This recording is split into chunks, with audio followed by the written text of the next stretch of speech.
Another car, another drive review mga padi. Welcome to Mab Auto, and for today's video, we have another Nissan Almera CVT.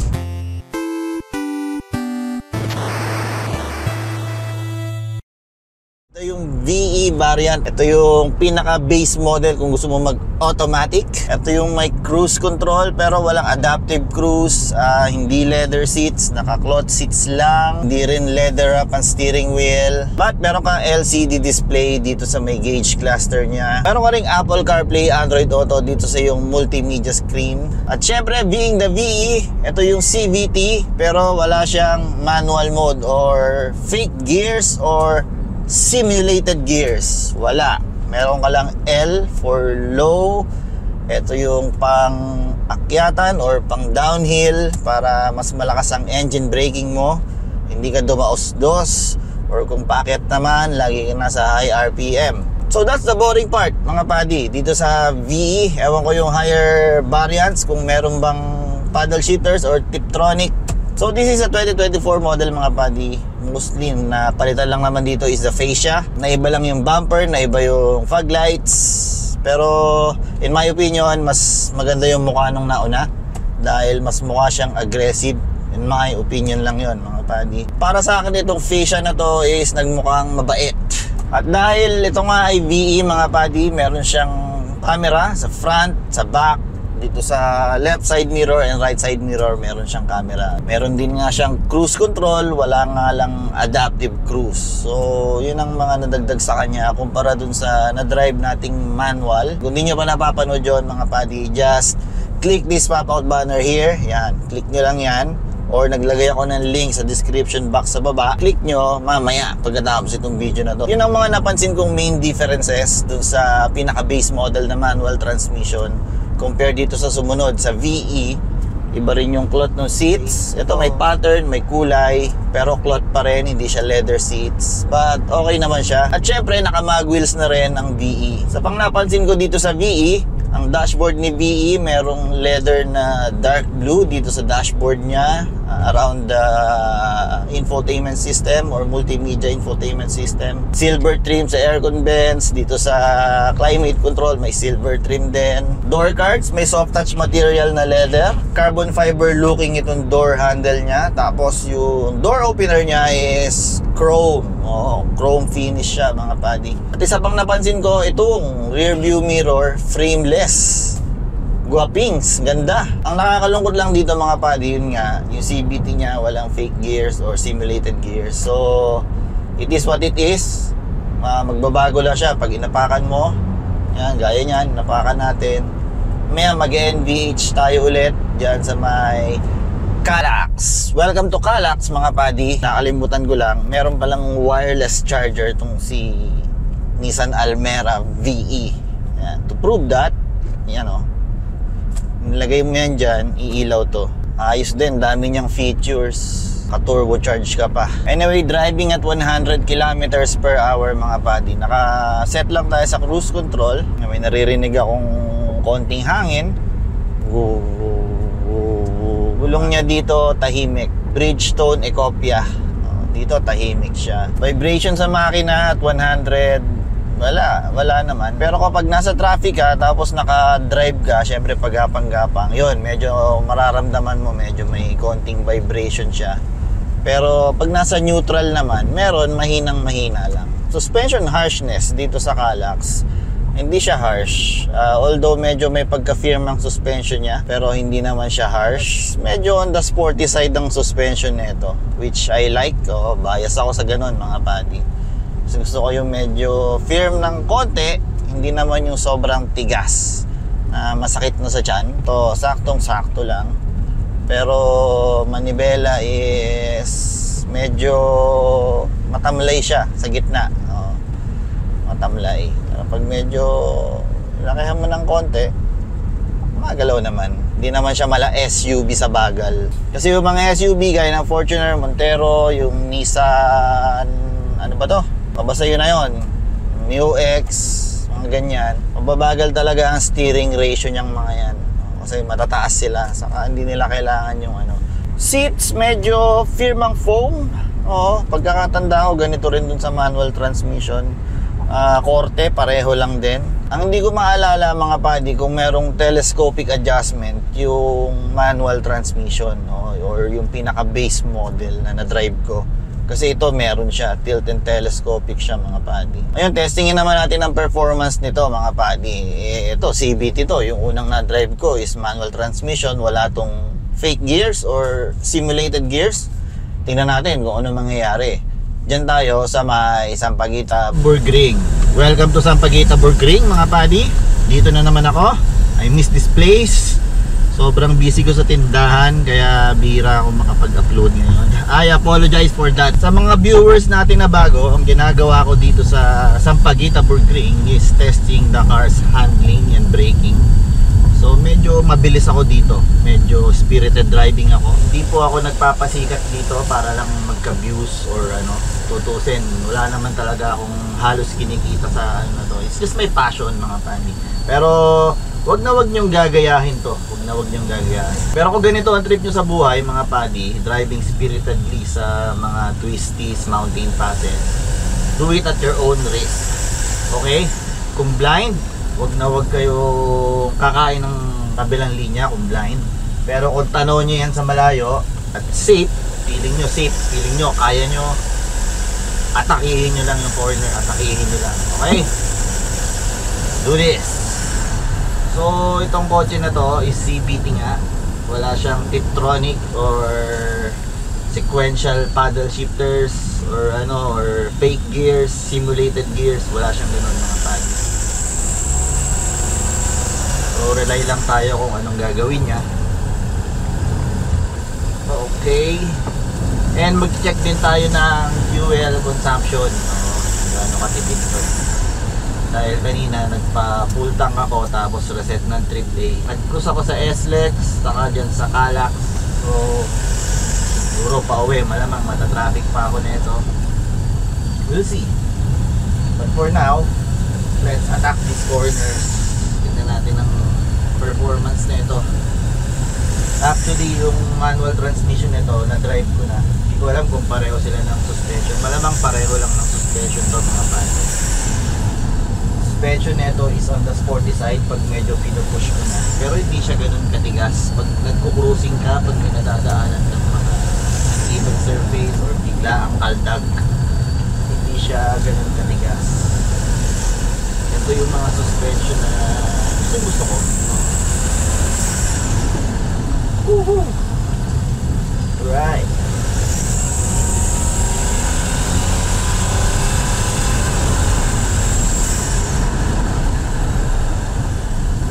Ang torque nito is immediate kasi nga turbo siya.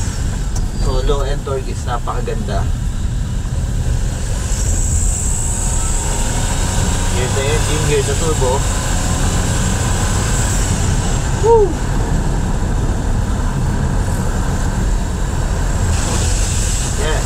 Nag-float yung gulong doon sa basa. ABS, gumana. Pwede tayo ng aircon.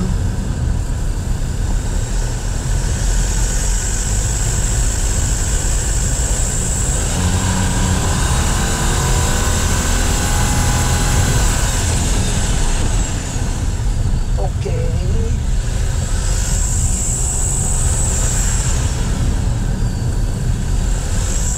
Doggy, excuse me.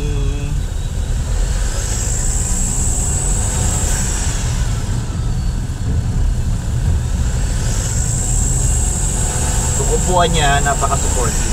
Ito rin yung na-drive kong manual na Almera. Manual transmission na turbo. Supportive din yung upuan niya. Kala mo hindi, pero kapit na kapit ako eh. Yakap na yakap niya ako. Okay. Handling is okay. Medyo sharp din. Ito paano.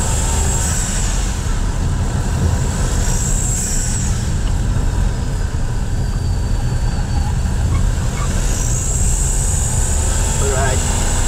Traffic to. We will encounter a traffic. So cut.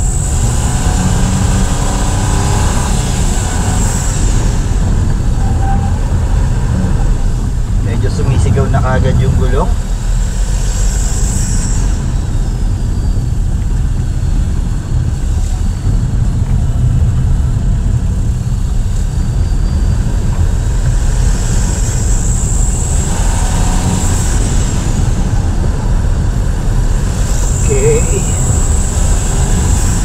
Preno, napakaganda na preno nito. Bitey nga lang. Oo. Pero pag ganitong spirited driving, masarap siyang gamitin. Pero pag sa city driving, modulation is the key.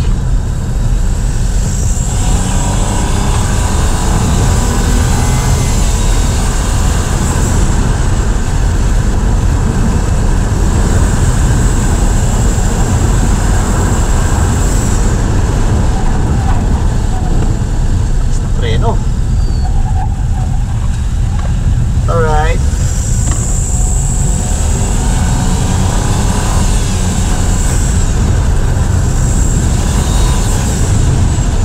Mahirap dito, wala nang simulated gears or fake gears. Kaya ang hirap kontrolin ng transmission.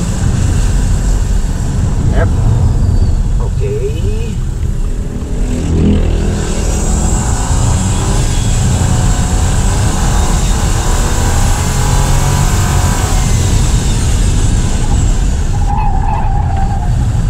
Totoo lang,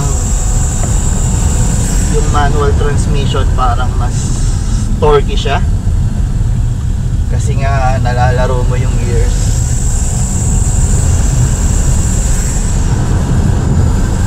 Pero handling is almost the same, if not really the same.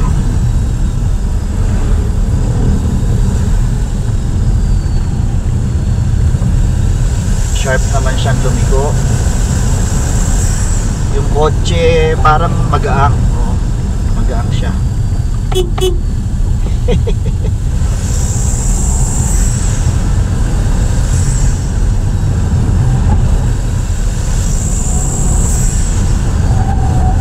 Medyo umiiyak talaga kagad yung goma niya.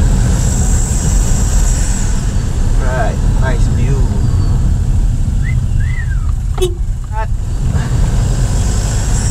Overtaken na natin. May malaking bato. Iwas.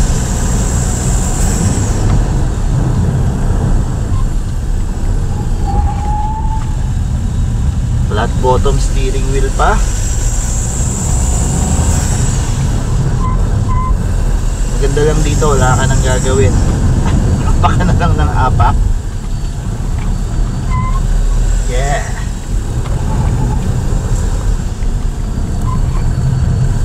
Look where you're going para hindi ka mahilo.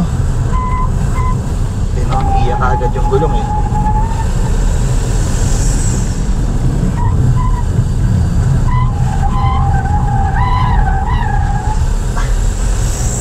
Iyak agad yung gulong.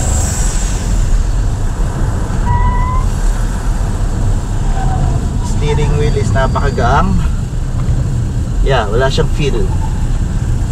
Alam mo yun, walang feel. Malambot lang siya.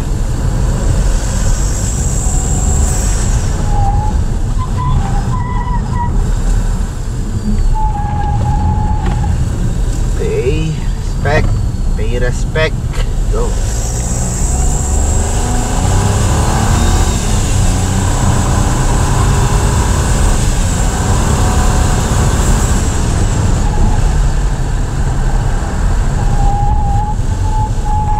Sumasayaw yung puwet. Alright.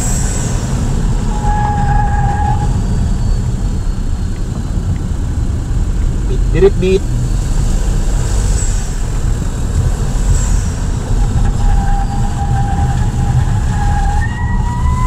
Okay. Somehow sumusunod naman. Respect. Feeling ng kotse pag nililiko mo, parang ang gaang niya. Ayun ang feeling.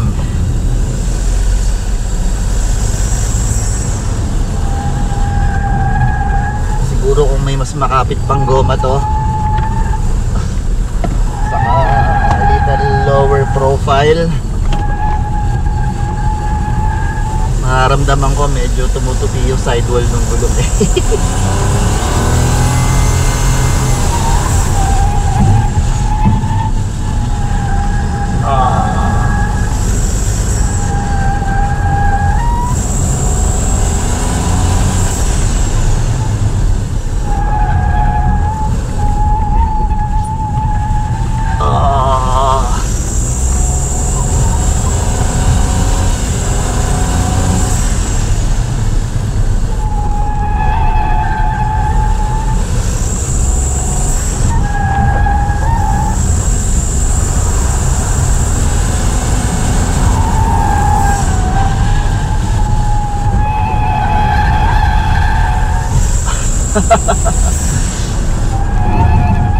Sarap yung suspension, pero yung gulong is hindi siya confidence inspiring, let's say it that way.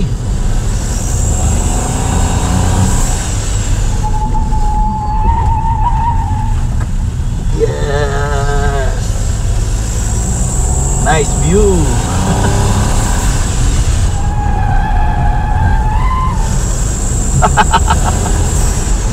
Last corner, hindi pa. Respect. Wow. Brakes are still fine, malakas pa rin.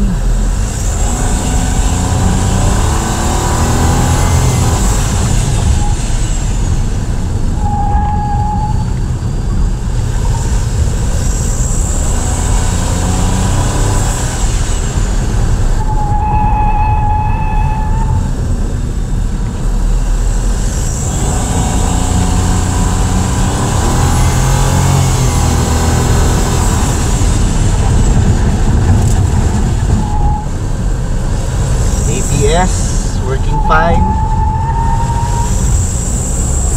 Last corner.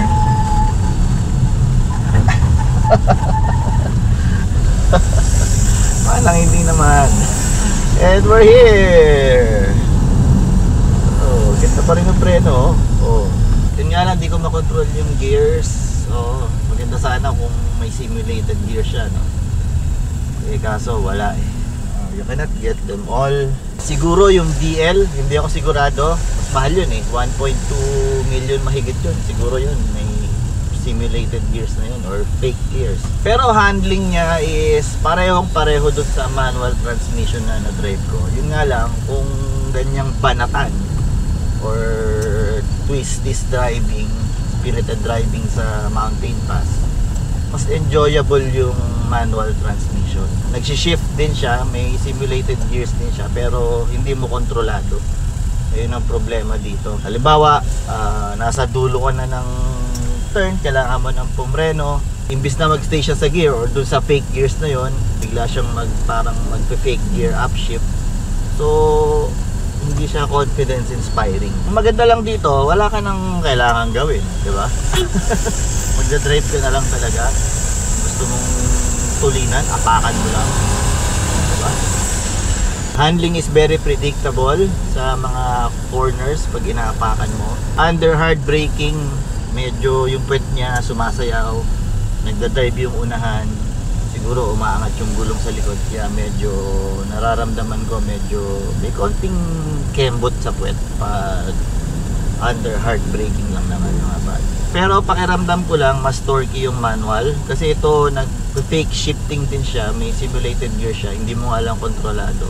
At the same time, early shifting siya, hindi siya sumasagad sa red line. So, ganun lang ang style ng CVT niya. Pakiramdaman naman natin ang kanyang climbing ability dyan sa may Sungay. Welcome to Sungay mga padi. Dito tinetesting ko naman yung harshness niya saka yung CVT niya, kung paano siya magre-react sa mga sobrang paahon, mga matatarik. Saka yung vibrato test, so, kung gaano ka-harsh yung auto. Gaya nito, napakatarik nito. Titingnan natin kung ano magiging reaction ng CVT niya.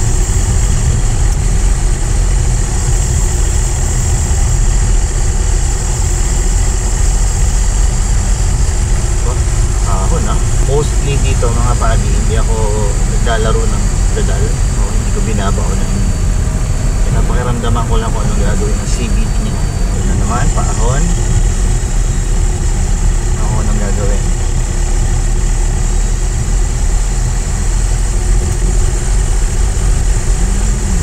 Okay. Takas kasi ng low end torque eh. Kahit pa paano eh. So dito na yung vibrato test natin. Ito na. 3, 2, 1, go.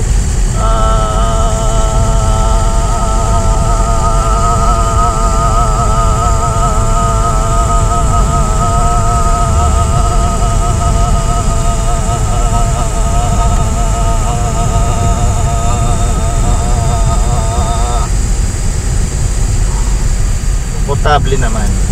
Pero ramdam mo nga lang yung may ganun din, pero hindi siya annoying. Hindi siya yung masakit dyan, hindi siya yung nakakairita. Pero kasi nakakairita eh. Naman.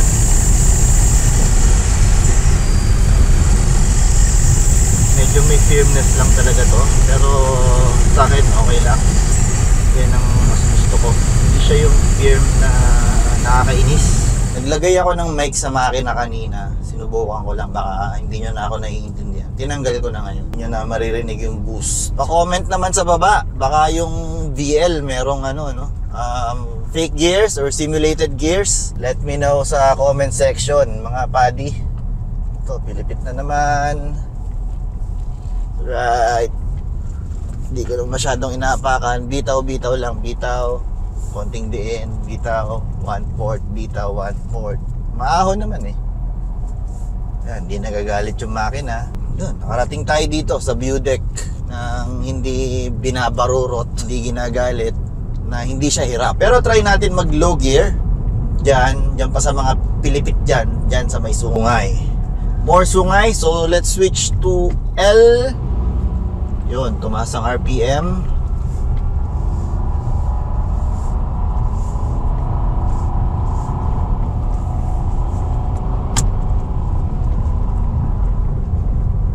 Okay. More L ulit. Taas ng RPM.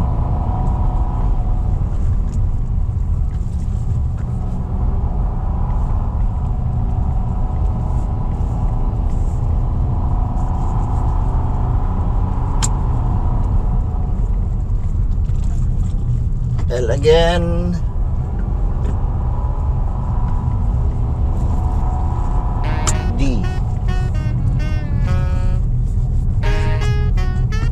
L.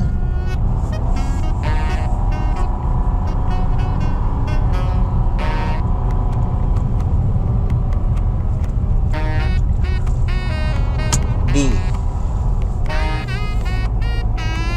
Yun ang pinagkaiba niya.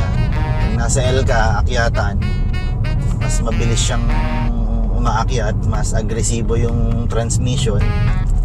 Nasa high RPM siya, mas nasa power band ka. Kumpara sa nasa D ka lang. Yan, nasa D lang.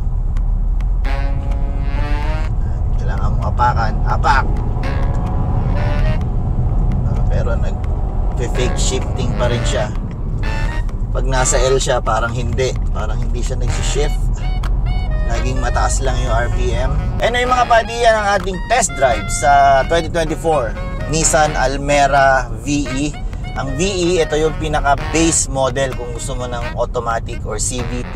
Nung bago to, nung 2024, presyo nito is 1,085,000. Para sa akin, sulit na rin. Meron kang cruise control, meron kang collision warning, hindi siya radar cruise, hindi siya lane keep assist, wala siyang ganon. At least, naka-turbo ka, na 3-cylinder inline 3, 1 liter, 99 horsepower and 152 Newton meters of torque. So yung torque, yun yung nararamdaman mong lakas ng hila. So yun ang torque niya. At sa weight na 1,108 kilogram, kahit pa paano, pwede na, malakas na yun. Gaya nga na sinabi ko, nag-cruise ako sa SLEX, sa Calax, tapos binila natin dito sa Sampaguita Burgring, tapos paakyat naman dyan sa may sungay. At syempre ngayon, pauwi na ako, cruising pa uwi. Malamang makaka-experience pa ako ng traffic neto. 16 liters. Naka 16 liters tayo.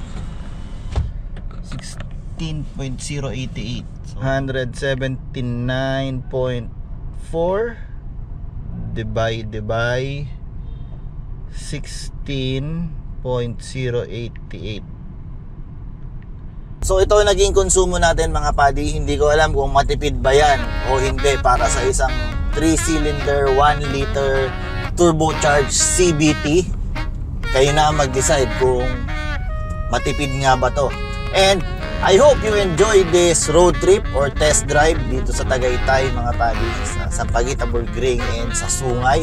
At kung na-enjoy nyo nga itong test drive natin or baka naman nakatulong sa inyo itong video na to dahil kung tumitingin kayo ng Almera Turbo VE, baka nakatulong sa inyo itong test drive ko para malaman nyo kung anong galawan niya sa twisties o kaya sa mga akyatan, diba? At na pagdesisyonan nyo, ba, okay yung ganyan, gusto ko yan, bibili ko yan. Paki-hit naman yung like button mga pali. Hindi dito yan, sa baba nitong video na to. Kita nyo lang dyan. Para naman ma-widespread yung video, mapanood ng ibang mga naghahanap ng reviews, test drive. Dito lang yan sa Maboto. Push, diba mga pali? Siyempre, sa pa tayo magkikita ulit? Another car, another test drive mga pali.